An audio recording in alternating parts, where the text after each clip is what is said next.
काका कालेलकर कमीशन की रिपोर्ट को दबाना और ओबीसी को इंतजार के लिए तड़पाना, ये कांग्रेस के राज में नंबर 1। मंडल आयोग का गठन कांग्रेस के जाने के बाद नंबर 2। मंडल आयोग की रिपोर्ट लागू होना कांग्रेस के जाने के बाद नंबर 3। मंडल आयोग की रिपोर्ट के बाद भी ओबीसी कमीशन को कोई स्टेटस ना देना, ये कांग्रेस के राज में। उनको संवैधानिक आयोग मिलना, ये कांग्रेस के जाने के बाद।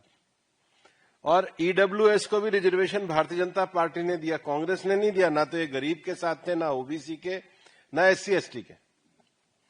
और उसका ताजा उदाहरण, जो अब मेरी पत्रकार वार्ता का विषय है, वो इनका कर्नाटक का सर्वे तथाकथित उसको दर्शाता है। अब कर्नाटक में, जिसको ये आइडियल स्टेट कांग्रेस के नेता राहुल गांधी जी करते हैं, उसकी टाइमिंग, उसका इंटरनल कॉन्ट्रडिक्शन, ये इस बात को दर्शाता है कि सोशल जस्टिस कांग्रेस के लिए दिखावा है, प्रतिबद्धता नहीं है।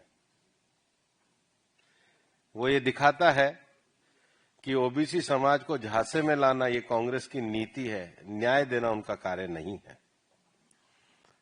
वो ये दर्शाता है कि कांग्रेस के लिए सोशल जस्टिस से ज्यादा इलेक्टोरल इंजीनियरिंग है।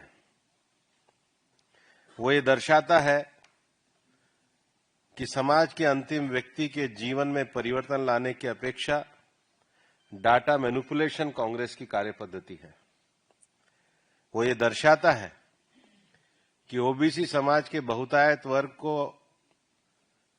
न्याय देने की अपेक्षा वोट बैंक का अपीजमेंट, ये कांग्रेस की पॉलिसी है। और 2014 में हिंदुस्तान के फ्रेजाइल इकोनॉमी बनने का सबसे बड़ा कारण ये था कि टैक्स पेयर की मनी में कांग्रेस ने भ्रष्टाचार किया, उसके ट्रस्ट को खोया।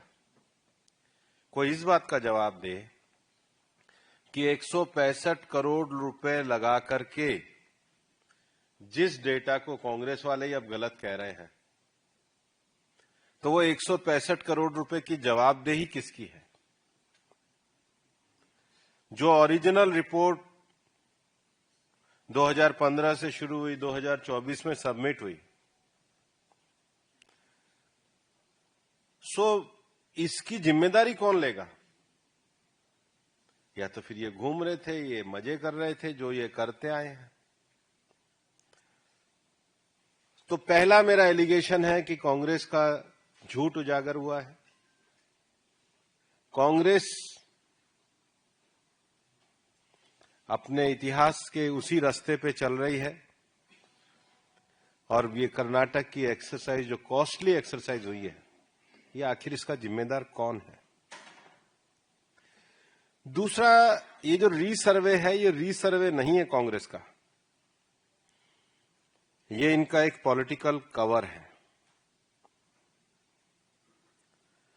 और ये पॉलिटिकल कवर कांग्रेस कुछ कम्युनिटीज को भरमाने के लिए, कुछ को भड़काने के लिए, कुछ को अपीजमेंट की पॉलिटिक्स में लाने के लिए कर रही है। ये तो राहुल गांधी जी का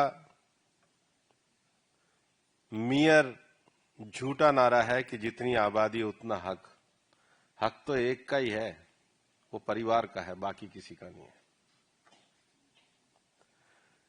मैंने तो कुछ दिनों पहले एक इंडियन एक्सप्रेस का जवाब भी दिया था, जिस तरह के झूठ उन्होंने लिखे थे। और कांग्रेस ने तो वहां पे मुस्लिम आरक्षण को भी 4% से